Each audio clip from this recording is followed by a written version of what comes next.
Rahim, POS ataupun program obesity SIFAR. Menurut kajian Nutrition Society of Malaysia 2019 mendapati hampir 30% kanak-kanak dan remaja berumur antara 6 hingga 17 tahun adalah obesity. Saya Saadia binti Saka dari SK Merote Kecil, Tawau, Sabah. Ini adalah gambar guru-guru pendidikan jasmani yang bertanggungjawab dalam program POS. Manakala ini adalah gambar sebahagian daripada murid-murid dan juga staf yang obesity di SK Merote Kecil. Ini adalah tagline kami, iaitu baju. Program POS, yaitu program obesity SIFAR. Program ini dijalankan sebanyak 3 fasa, yaitu pada April, Ogos dan juga Disember. Program ini, program POS, banyak faktor menyumbang kepada obesity, di antaranya ialah pemakanan tidak sihat, kurang atau tiada aktiviti senaman dan di samping genetik. Isunya yaitu BMI. Kami amat khawatir tentang risiko yang bakal mereka hadapi di samping gaya amalan hidup ataupun cara pemakanan yang kurang sehat mengakibatkan keterbatasan aktiviti yang mereka lakukan di samping kesinambungan program pendidikan Kementerian Pendidikan Malaysia. Objektif POS membantu warga sekolah mendapatkan BMI yang ideal di samping memberi kesedaran kepada warga mengenai risiko yang bakal mereka hadapi di samping memperkasakan gaya hidup sehat dan juga kesinambungan program Kementerian Pendidikan Malaysia yaitu BMI kebangsaan. Kumpulan sasaran terdiri daripada 33 orang murid yang terdiri daripada murid-murid prasekolah sehingga murid tahun 6. Begitu juga dengan staf SK Merote Kecil. Seramai 10 orang staf SK Merote Kecil adalah obesity ataupun kelebihan berat badan. Pengambilan data BMI yaitu diambil pada bulan April, Ogos dan juga Disember. Tapi data ini hanya 2 bulan, 2 fasa pertama dan kedua yang melibatkan murid-murid prasekolah sehingga ke tahun 6 dan juga staf SK Merote Kecil seramai 10 orang. Data ini diambil semasa pendidikan jasmani kesihatan. Pelaksanaan intervensi.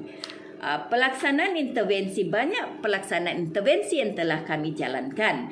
Antaranya aktiviti fizikal, iaitu latihan litar di foyer sekolah dijalankan sepanjang masa mengikut kesesuaian murid dan juga staf.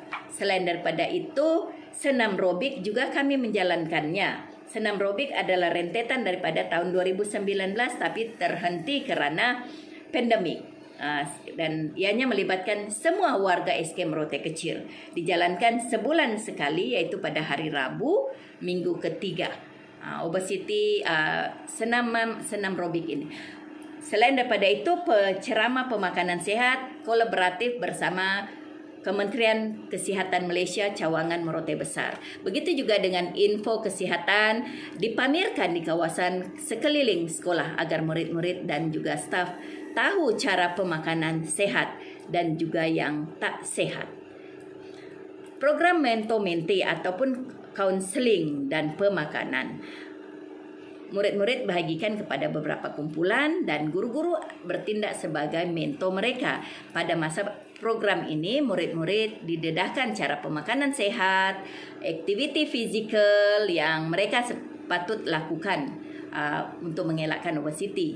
Kebersamaan. Program ini dijalankan di rumah apabila murid-murid berada di rumah di bawah pengawasan ibu bapa agar murid-murid tidak terdedah kepada penggunaan handphone berjam-jam, menonton televisyen berjam-jam. Aktiviti kebersamaan salah satu program yang kita jalankan. Ibu bapa menjadi bertanggungjawab dalam aktiviti ini.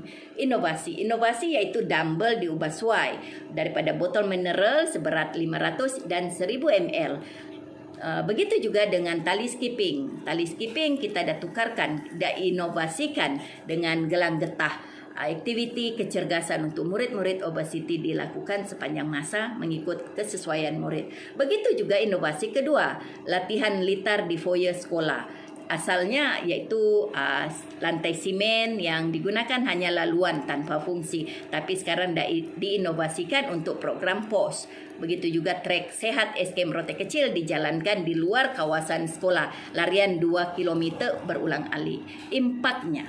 Impaknya seramai 7 orang murid bertambah berat badan, manakala 2 orang murid masih mengekalkan berat badan dan 24 orang murid alhamdulillah telah menurunkan berat badan mereka. Mudah-mudahan pada Desember program POS akan mencapai objektifnya. Rumusannya, pelaksanaan program POS mampu menarik minat murid-murid dengan staf untuk mengekalkan BMI yang ideal, menjaga pemakanan sehat dan melakukan aktiviti fizikal secara konsisten. Begitu juga kejayaan program Kementerian Pendidikan Malaysia yaitu BMI dan SEGA. Harapan dan impian SK Merote Kecil agar program ini dapat disebarluaskan kepada PIBG, komuniti setempat dan juga sekolah-sekolah yang berdekatan, agar semua warga sekolah, termasuk murid dan juga staf akan berada dalam keadaan bukan obesiti. Bunga dedap di atas parah, anak dusun pasang pelita. Kalau tersilap, tutur bicara, jari disusun, maaf dipinta. Sekian, terima kasih dari saya, Biasaka SK Merote Kecil, Tawau, Sabah, Malaysia.